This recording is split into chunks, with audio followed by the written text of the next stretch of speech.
में आज बहुत बहुत स्वागत। देखिए, ये हरियाणा प्रदेश है। यहाँ इस धरती पर खड़े होकर बहुत गर्व होता है। आपने हमेशा हमारे देश को दिया है। आपने हिंदू धर्म का सबसे महत्वपूर्ण जो प्रवचन है, जो संदेश है, वो यहीं से उभरा। कुरुक्षेत्र की धरती पर भगवान श्री कृष्ण ने दिया देश को, दुनिया को, हम सबको, कि इस रास्ते पे चलना है। ये धर्म का रास्ता है, ये सत्य का रास्ता है, ये न्याय का रास्ता है। आपके किसानों ने दिन रात मेहनत करके, खून पसीना बहाकर इस देश का पेट भरा है। इस देश के अन्नदाता हो आप। आपने बेटे बेटियां पैदा की तो बेटे बेटियां इस देश की गर्व बने। आपके बेटे सरहद पे गए, शहीद हुए इस देश के लिए। तमाम जवान आज भी हरियाणा के बेटे हैं। हरियाणा की बेटियां मेहनत करती हैं, देश के लिए परिश्रम करती हैं। चाहे पहलवानी में हो, चाहे स्पोर्ट्स में हो, चाहे कहीं जाकर अपना जॉब कर रही हो, मेहनत करती हैं, कमाती हैं आपके लिए, लेकिन इस देश के लिए भी नाम कमाती हैं। तो ये वो प्रदेश है जिसने सदियों से इस देश को ताकत दी है, इस देश को सही दिशा दिखाई है, इस देश को सही रास्ता दिखाया है। तो आज आपकी परिस्थितियां क्या हैं? मेरी बहनें बैठी हैं, आपसे पूछना चाहती हूँ, कल से त्योहार का समय शुरू हो रहा है, नवरात्रि शुरू हो रहे हैं। कैसा लग रहा है? खुशी हो रही है? खुशी हो रही है, त्योहार का समय है, लेकिन सच बताओ, थोड़ी सी घबराहट भी हो रही है कि लिपाई पुताई करनी पड़ेगी, मेहमान आएंगे घर, सामान खरीदना पड़ेगा, खाना पकाना पड़ेगा मेहमानों के लिए, त्योहार मनाने के लिए भी सामान खरीदना पड़ेगा। थोड़ी सी घबराहट हो रही है कि इतनी महंगाई में हम कैसे करेंगे। हम दुकान जाते हैं, 5 चीजें लाने के लिए जाते हैं, 3 लेके आ जाते हैं, 2 कहते हैं बाद में ले आएंगे। कोई बात नहीं, घर पे खाना पकता है, सोचती होंगी आप, चलो हम छोड़ देते हैं, सबको खाने दो, हम कल खा लेंगे, सुबह का खाना खा लेंगे। महंगाई से आप मुसीबतों से घिरे हुए हो, महंगाई की वजह से। अब आप मुझे बताओ, इतनी सारी समस्याएं हैं, आप बच्चों को पालती हैं, पोसती हैं, बच्चा बड़ा होता है, स्कूल की फीस भरनी होती है, बीमार पड़ जाता है, डॉक्टर के पास ले जाना है इलाज करने के लिए। तो आज जो आपकी परिस्थितियां हैं, उसमें जब जब ऐसी मुसीबत आती है तो डर लगता है कि नहीं, परेशानी होती है कि नहीं, घबराहट होती है कि डॉक्टर के पास ले जाना है, डॉक्टर को पैसे कैसे देंगे, दवाई खरीदनी है, इलाज कराना है, कैसे कराएंगे। इस तरह से यहाँ पे तमाम नौजवान खड़े हैं। जो नौजवान है हाथ उठाओ जरा और मुझे बताओ, आपको 10 सालों में कितनों को रोजगार मिला है? नहीं मिला है। आप में से कितने ऐसे नौजवान हैं जिन्होंने भर्ती के लिए पेपर किए हैं? ये ट्यूशन की फीस देनी पड़ी, माँ बाप को ट्यूशन के पैसे इकट्ठे करने पड़े। आपको मालूम होगा, हरियाणा में 30 पेपर लीक हुए हैं, 30।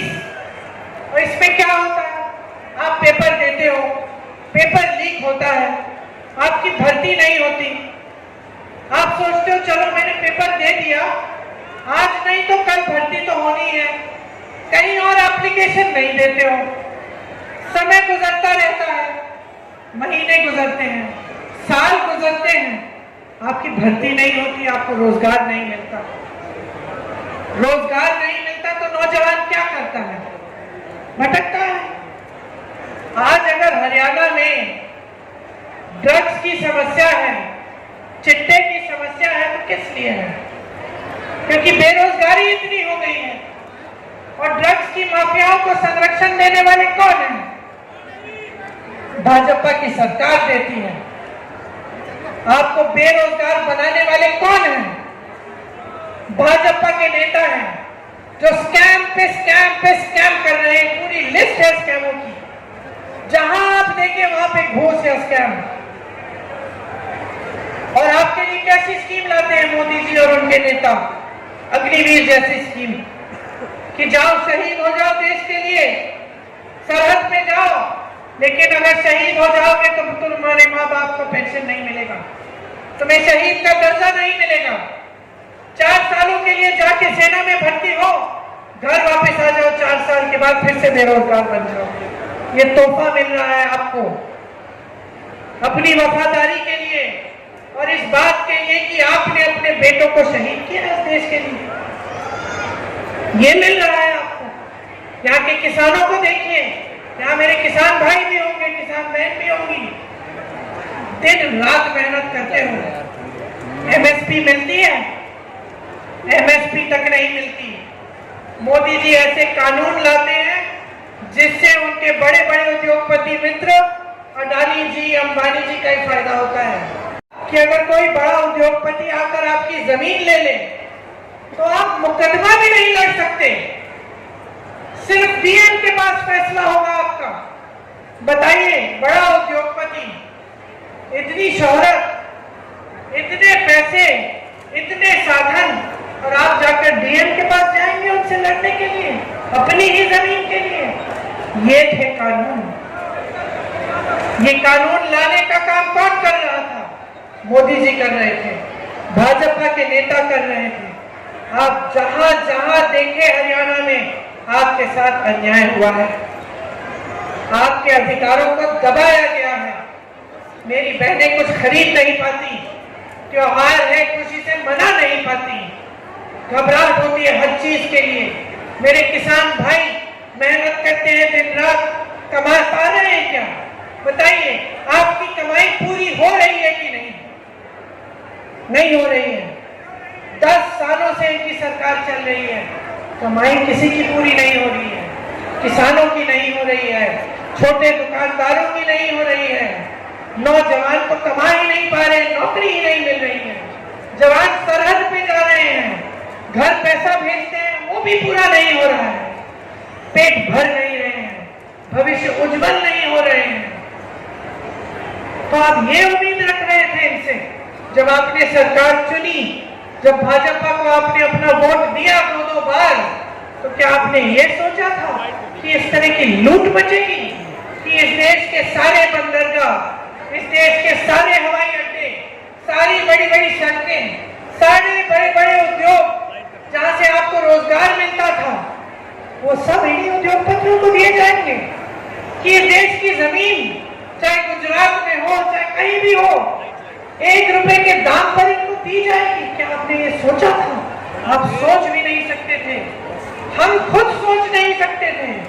हम इनके विपक्षी दल के नेता हैं, इनके खिलाफ हैं, लेकिन हम भी नहीं सोच सकते थे कि इस देश के साथ इतना बड़ा विश्वासघात होगा कि चाहे वो सैनिक हो, चाहे वो किसान हो, चाहे महिला हो, चाहे नौजवान हो, सबके साथ धोखा किया।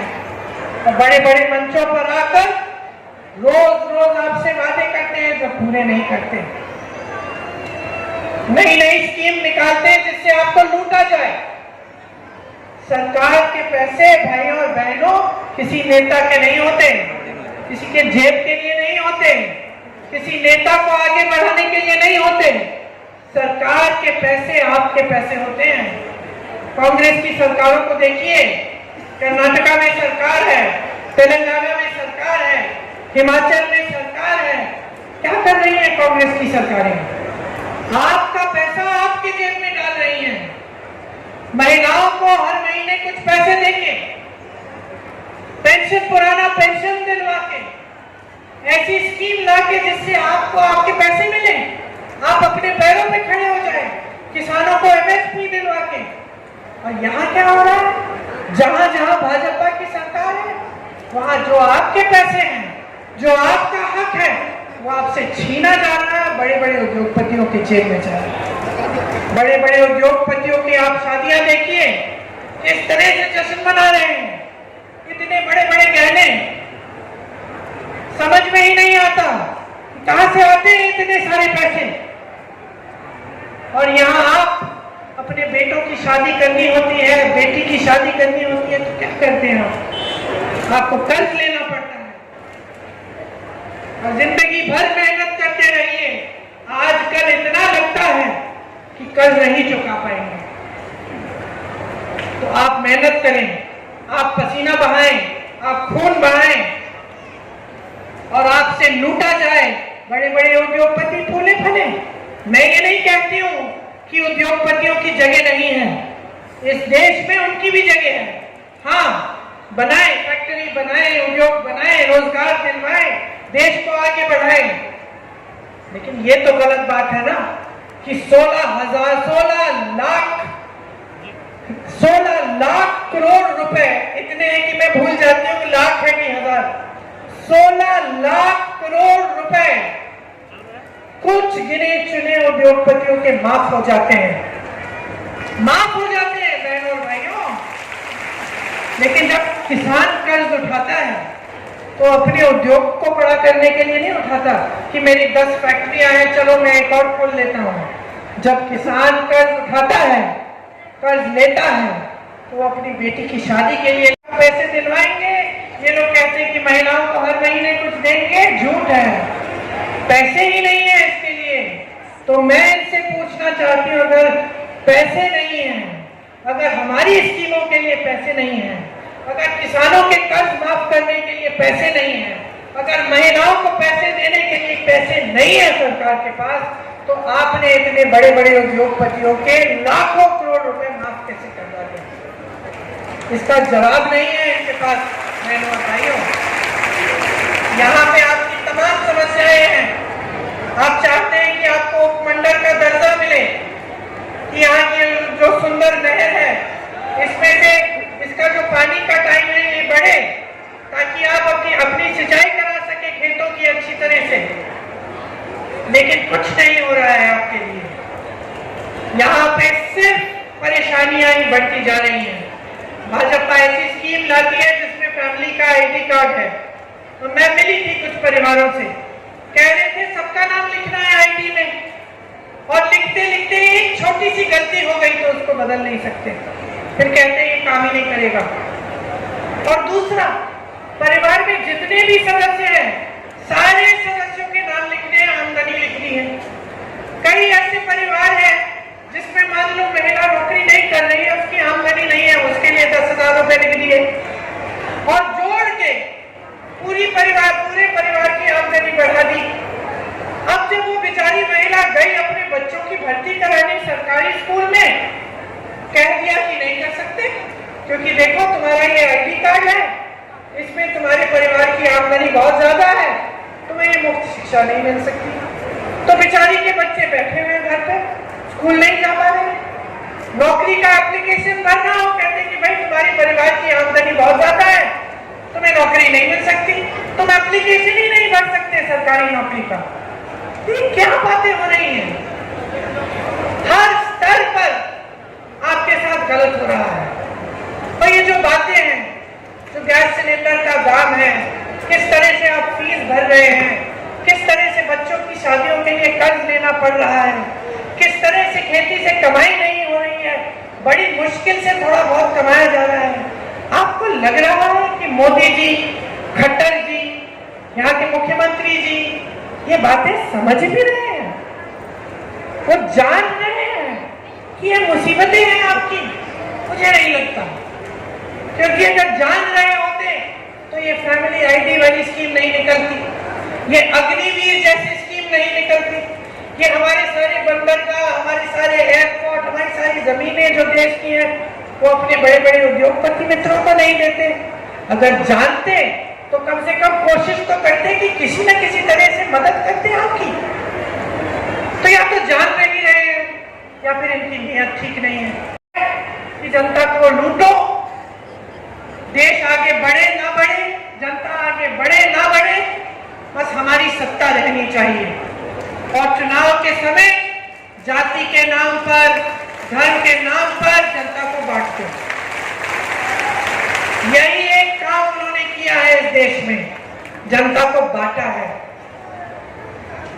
जनता को जातियों में, धर्मों में बांट बांट कर, फूट फैलाकर, आपसी नफरत फैलाकर यही काम किया है। मेरे ख्याल से इन्होंने कभी संघर्ष देखा ही नहीं है, कभी दुख झेला ही नहीं है। जिस तरह से आप रोज झेल रहे हैं, जिस तरह के आप दर्द रोज झेलते हैं, देखते हैं, एक रोटी को बनाने के लिए, खाने के लिए, और इतनी सी कमाई के लिए जितना संघर्ष आप कर रहे हैं, मुझे नहीं लगता इन लोगों ने किया है। अभी मैं विनेश जी के यहाँ से आ रही हूँ, जहाँ विनेश लड़ रही है, गर्व से मेडल लाई इस देश के लिए। क्या किया उसके साथ, क्या किया? जब संघर्ष कर रही थी, न्याय मांग रही थी, तो मुंह फेर दिया। जब मेडल लाई तो घर बुलाया, चाय पिलाई, फोटो खिंचवाई अपने साथ मोदी जी ने।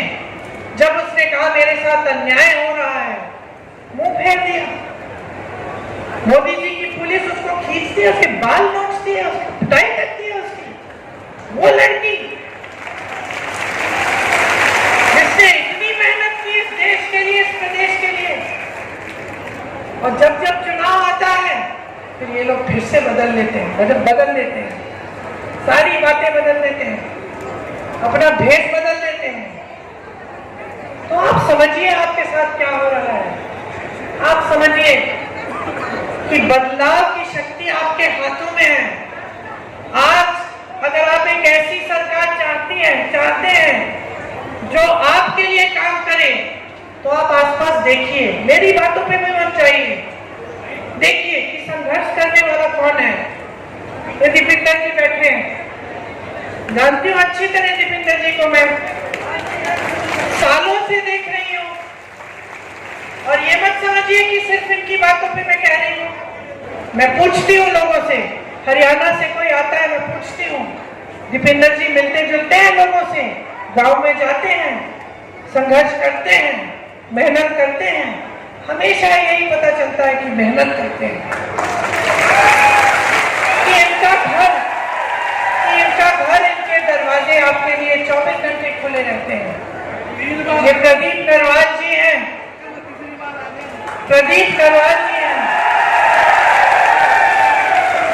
मेरे साथ बहुत काम किया है यूपी में, और देखिए जो मेरे साथ काम करता है वो 24 घंटे काम करता है।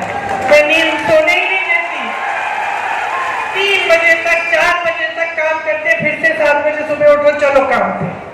सारे बैठे हुए हैं, सब जानते हैं, आपको बताएंगे। तो मेहनती लड़का है, संघर्ष किया है इसने भी, साधारण परिवार का लड़का है। हाँ, आपको नया नया लगता होगा, लेकिन आपके हर गली में आएगा, और मैं जानती हूँ इस चुनाव के दौरान भी आया होगा, गांव गांव तक पहुंचा होगा।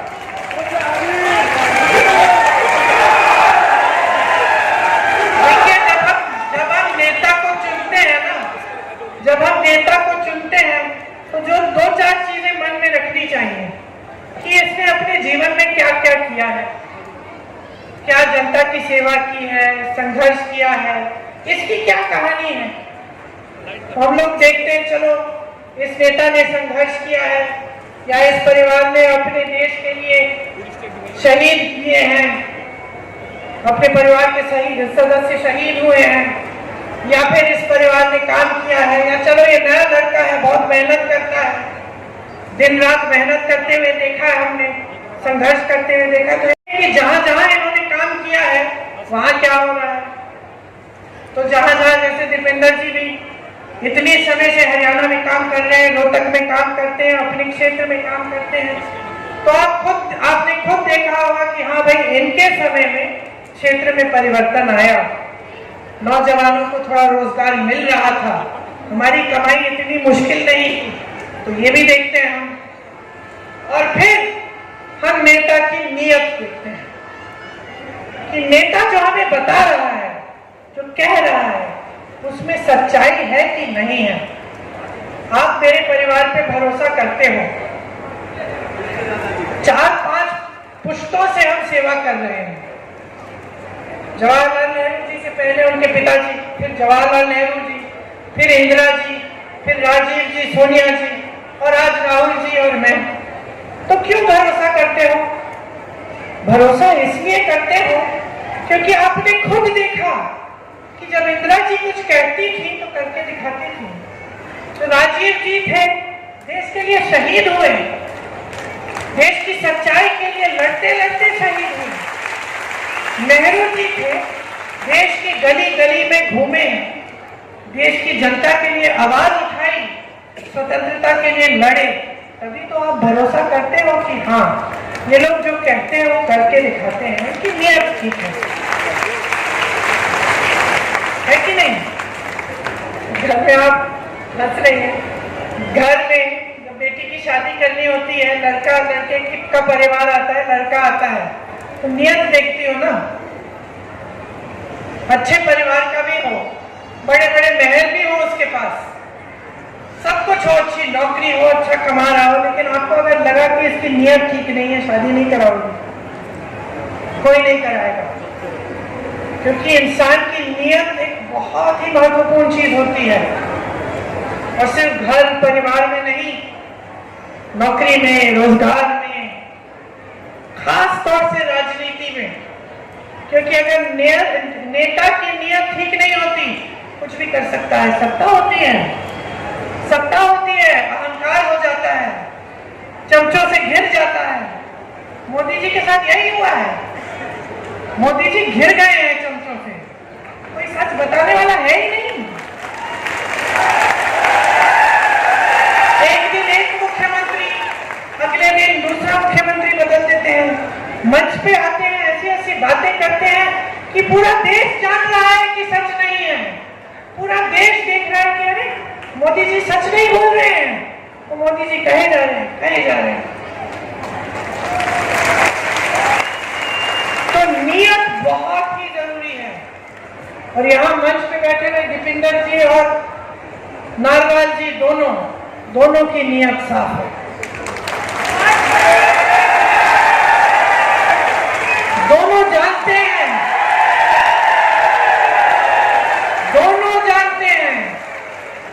कि राजनीति का मतलब है सेवा, राजनीति का मतलब है समर्पण, राजनीति का मतलब है कि हमारा भगवान सिर्फ एक है, ये देश है, इस देश की जनता है, आप ही भगवान हो हमारे।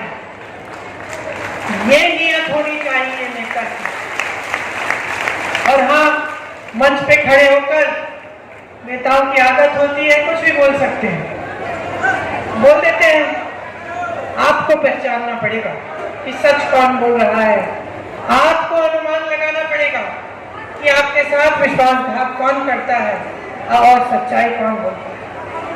अब जैसे इस चुनाव में कांग्रेस पार्टी कह रही है कि हरियाणा में अगर हमारी सरकार आएगी तो बुजुर्ग, दिव्यांग और विधवा पेंशन जो है उसको हम 6,000 रुपए महीने करेंगे। अब आप कहोगे अच्छा, बहुत अच्छी बात है, लेकिन कैसे करोगे? तो हम आपसे कहते हैं कि जहां जहां हमारी सरकारें हैं, हमने गारंटी दी थी चुनाव से पहले, अलग अलग गारंटी, अलग अलग प्रदेशों में। कहीं पे महिलाओं के लिए हर महीने कुछ पैसे हैं, कहीं पे स्वास्थ्य की सुविधाएं हैं। किसी को भी फोन लगा लीजिए उस प्रदेश में, पता करिए कि वाकई कांग्रेस पार्टी की जो ये गारंटी थी, कांग्रेस पार्टी कर रही है कि नहीं, और आपको पता चलेगा कि करके दिखा रहे हैं। तो इसका मतलब है कि जो हम इस मंच पे कह रहे हैं वो भी हम करके दिखाएंगे। मेरी बहनें यहाँ बैठी हैं, बहनों देखो, चाहे गांव की महिला हो चाहे शहर की महिला, हम सबसे ज्यादा मेहनत करते हैं। अब जैसे मैं भाषण दे रही हूँ, यहाँ से घर जाऊंगी तो घर जाके आराम से थोड़ी लेटूंगी, देखूंगी कि भाई खाना क्या पका है, घर में खाने के लिए कौन कौन है, बेटे ने खाया है, पति ने खाया है, सब कुछ ठीक है, सफाई हो रही है। रसोई में चली जाऊंगी कि भाई देखें कि क्या सफाई हो रही है, ये सब चीजें करेंगे। आप अंत में सोएंगे तो सब सो गए। आपके परिवार में तो और भी संघर्ष है।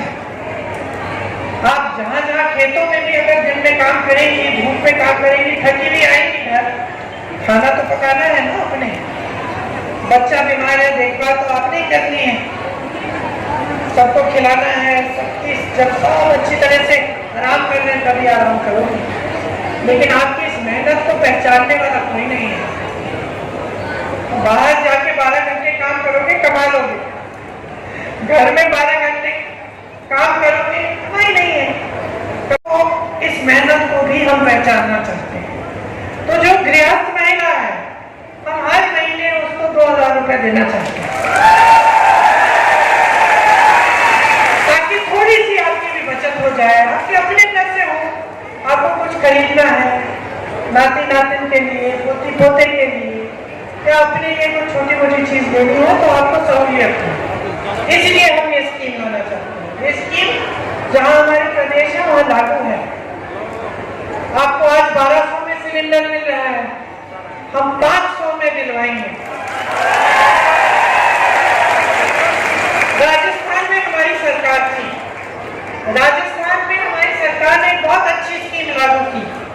उस पे 25 लाख रुपए तक गरीब परिवारों में जिसका भी इलाज कराना था, कोई सी बीमारी हो उसका इलाज मुफ्त हो रहा था। स्वास्थ्य बीमा जो था वो 25 लाख था। लोगों के हार्ट के ऑपरेशन, किडनी के ऑपरेशन, बड़ी बड़ी कैंसर जैसी बीमारियां, उनका सबका इलाज हो रहा था। एक पैसा नहीं देना पड़ा, सिर्फ जो रजिस्ट्रेशन भरने का पैसा था 100-150 रुपए वही जा रहा था। वो स्कीम हम हरियाणा में भी लागू करना चाहते हैं। 300 यूनिट बिजली अगर हमारी सरकार आएगी तो आपको 300 यूनिट बिजली मुफ्त में मिलेगी। जो बेसिक शिक्षा और स्वास्थ्य की सुविधाएं हैं वो आपको मुफ्त में मिलेंगी। गरीब परिवारों को 100 गज का प्लॉट और 2 कमरे का मकान मिलेगा।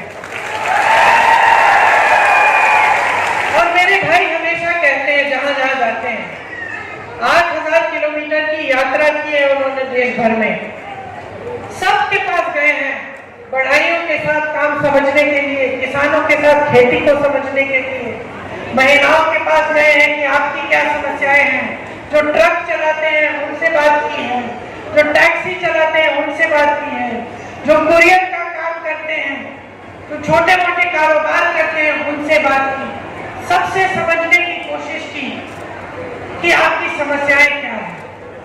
और उन्होंने कहा और समझा कि आज भी हमारे देश में बहुत अन्याय है। तो उन्होंने सोचा कि देखिए, जाति जनगणना होनी चाहिए, और ये तय किया है कि हमारी सरकार है कि हरियाणा में तो जाति जनगणना करेंगे, हम करवाएंगे। क्यों? ये जानने के लिए कि किसकी कितनी कितनी आबादी है, क्या उसकी आबादी के तहत या जो उसकी क्या क्या समस्याएं हैं उसके तहत उनको सुविधाएं मिल रही हैं कि नहीं, क्या जो सरकारी स्कीमें हैं वो वहां तक पहुंच रही है कि नहीं, क्या आरक्षण है सबको मिल रहे हैं कि नहीं। और ये एक जाति दूसरी जाति की बात नहीं है, ये बात है कि जब हम समझेंगे कि कितनी कितनी आबादी है, जब जाति जनगणना होगी, और जब बड़ी जातियों के भी जो गरीब लोग हैं उनकी भी हमें समझ होगी कि किसके पास क्या है, क्या सुविधा मिल रही है, तभी अच्छी तरह से जो सरकार की सुविधाएं हैं, जो सरकार जो आरक्षण होते हैं, वो सब अच्छी तरह से सबके लिए हो पाएंगे। तो ये भी एक हमारा लक्ष्य है कि हम इसको करेंगे। क्योंकि जैसे मैं कह रही थी, भाई कहते हैं कि बड़े बड़े उद्योगपतियों को आप देखिए, बड़ी बड़ी मीडिया के जो कंपनियां हैं उनको आप देखिए, जो बड़े बड़े अधिकारी हैं जो इस देश में सारे बड़े निर्णय लेते हैं उनको आप देखिए, तो उनमें 90% से ज्यादा आपको ये दिखेगा कि जो ओबीसी हैं, जो दलित हैं, जो एसटी हैं, उनका प्रतिनिधित्व नहीं है। वो चाहते हैं कि सब आगे बढ़े, एक साथ आगे बढ़े, सबका विकास हो। और जैसे हमें हमारे हमारे संविधान में लिखा है वैसे ही होना चाहिए कि सबका समान अधिकार हो। इसीलिए सबको एक वोट दिया गया है संविधान में। और आज भाजपा के नेता, बड़े से बड़े नेता मोदी जी की तरह, उनके मंत्रियों की तरह पिछले चुनाव में क्या फैलाने लगे कि संविधान को बदलेंगे, कि उनको सत्ता फिर से मिलेगी तो संविधान को बदलेंगे। इसका मतलब है कि आरक्षण को कम करेंगे। इसका मतलब है कि ये जो सारी लैटरल एंट्रियां हैं वो बढ़ेगी। जैसे सेना में अग्निवीर करना चाहते हैं, उसी तरह से अलग अलग उद्योगों में ठेकेदारी पे काम दे रहे हैं ताकि आपको पूरी सुविधाएं नहीं मिले, आपको आरक्षण नहीं मिले। तो अगर आपको न्याय चाहिए, आपको ऐसी सरकार चाहिए जो आपके लिए नीतियां बनाए, किसी बड़े उद्योगपतियों के लिए नहीं, अपने मित्रों के लिए नहीं, जो आपके लिए नीतियां बनाए, जिससे आपको अच्छी सुविधाएं मिले, जिससे आपका जो पैसा है, आपकी जो संपत्ति है इस देश की, वो आपके जेब में जाए, तो आप कांग्रेस को समर्थन करिए, उसका समर्थन करिए।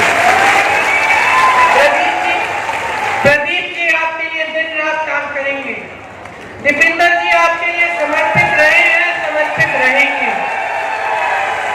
और हम सब तो हाजिर ही हैं, पुश्तों से आप देख रहे हैं। आपके लिए दिन रात एक करना हमारे लिए एक सौभाग्य है। आज श्राद्ध का आखिरी दिन है, कल से नवरात्रि शुरू होंगे। आप सबको बहुत